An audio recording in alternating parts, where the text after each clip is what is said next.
আপু, আমার বাবা বিদায় নাই এই দুনিয়া থেকে প্রায় আজকে 5 বছর। বাবাকে হারিয়ে ফেলার পর আমি খুবই একা হয়ে গিয়েছি। যে বাবা আমাকে এত কষ্ট করে লালন পালন করেছে, যে বাবা আমাকে ইনকাম করা শিখাইছে, যে বাবা আমার জন্য এত কিছু করেছে, সেই বাবাকে হারিয়ে ফেলার পর আমি একেবারেই একা হয়ে গিয়েছি। একটা মেয়ের সাথে রিলেশনশিপে আছি প্রায় আজকে 8 বছর। মেয়েটা যখন পিচ্চি ছিল ঠিক তখন থেকেই মেয়েটা আমার সাথে কথা বলতো।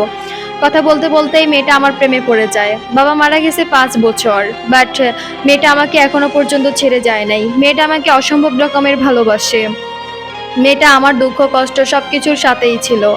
আমি যখন বেকার ছিলাম তখন মেয়েটা আমার হাতটা শক্ত করে ধরেছিল, এবং কি আলহামদুলিল্লাহ এখন আমি ইনকাম করি, এখনো সে আমার হাতটা সে শক্ত করেই ধরে আছে। সে আমাকে কখনো কোনোদিনও ছেড়ে যাবে না, সে এই প্রতিজ্ঞাটাই করলো।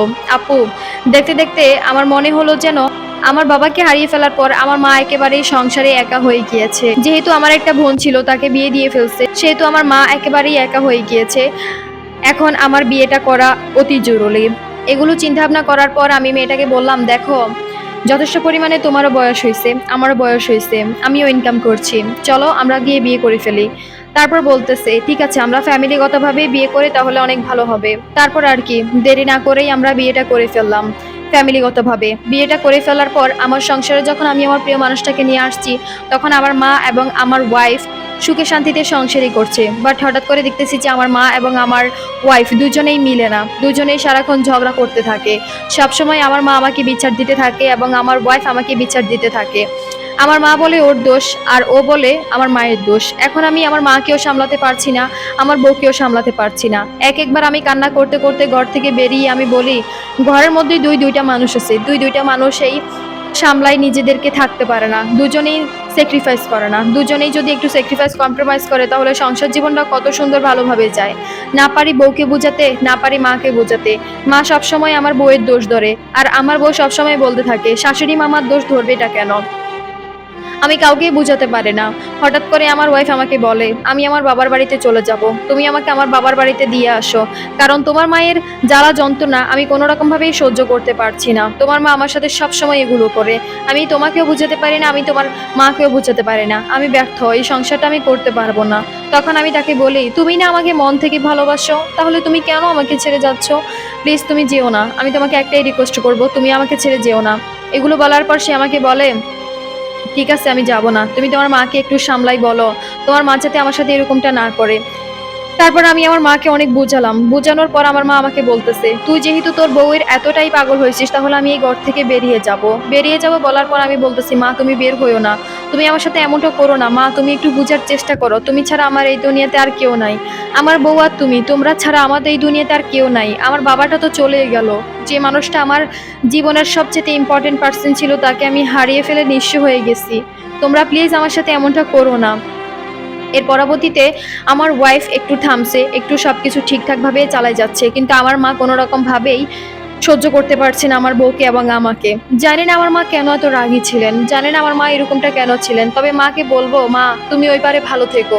আমার মা হুট করে আমার সাথে ঝগড়া বিবাদ করে, যখন আমি আমার মায়ের দোষটা ধরলাম, যখন আমি আমার ওয়াইফের দোষটা ধরলাম, যখন আমি সমান বিচার করলাম, তখন আমার মা জিদ করে বাড়ি থেকে বেরিয়ে গিয়েছে। বেরিয়ে যাওয়ার পর আমার মা যেখানেই যাচ্ছিল সেখানে আর যাইতে পারে নাই। গাড়ি অ্যাক্সিডেন্টে আমার মা এই দুনিয়া থেকে চিরকালের জন্য বিদায় নিয়েছেন।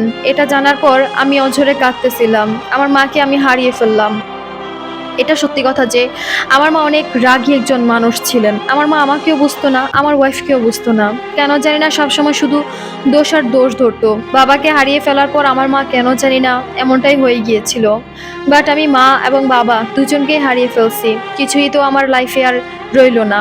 আমার ওয়াইফকে আমি সবসময় বুঝাই আর বলি, দেখো তুমি ছাড়া আমার এই দুনিয়াতে কেউ নেই, প্লিজ তুমি আমাকে কখনো কোনোদিনও কষ্ট দিও না।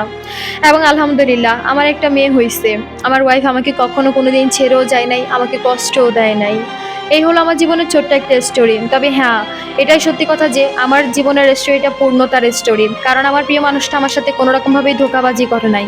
আমার প্রিয় মানুষটা থাকতে চাইছে, আমাকে নিয়ে সারাটা জীবন কাটাতে চাইছে, এবং আমাকে নিয়েই কাটাচ্ছে। আমার মা হাজার ভুল হাজার কিছুই করতো না কেন, আমার বউ রাগ করতো, বাবার বাড়িতে চলে যাবে বলতো, কিন্তু দিন শেষে আমার হাতটা শক্ত করে ধরে রাখতো। আলহামদুলিল্লাহ, আমার বউ আমাকে একটা কথাই বলেছিল বিয়ের আগে, দেখো তুমি যদি আমাকে ডাল ভাত খাওয়াই যদি রাখো, আমি তোমার ডাল ভাত খেয়েই তোমার কাছে থাকবো। আলহামদুলিল্লাহ, আমার ওয়াইফ সেই কথাটা রেখেছে। আমি ডাল ভাত খাওয়াই তাকে যেভাবে রাখতেছি, সে সেভাবেই আমার হাতটা ধরে আছে। এই হলো আমার জীবনের ছোট্ট একটা স্টোরি। তবে আমি এই ভিডিওর শেষে একটা কথাই বলবো, আমার মা বাবাকে আল্লাহ জান্নাতে নসিব করুক, এবং এবং আমার মা বাবা ওই দুনিয়াতে ভালো থাকুক। তুমি প্লিজ টাইমলাইনে তুলে ধরবা আমার জীবনের স্টোরিটা। ভাইয়া, তোমাকে অসংখ্য ধন্যবাদ তোমার জীবনের ছোট্ট একটা স্টোরি আমার সাথে শেয়ার করার জন্য। সত্যিই খুব কষ্টদায়ক এবং পূর্ণতার ছিল। তোমাদের দুজনের জীবন অনেক অনেক সাফল্য আসুক, অনেক অনেক সফলতা অর্জন করো, অনেক অনেক সুখে থাকো, এই দুয়াই করছি।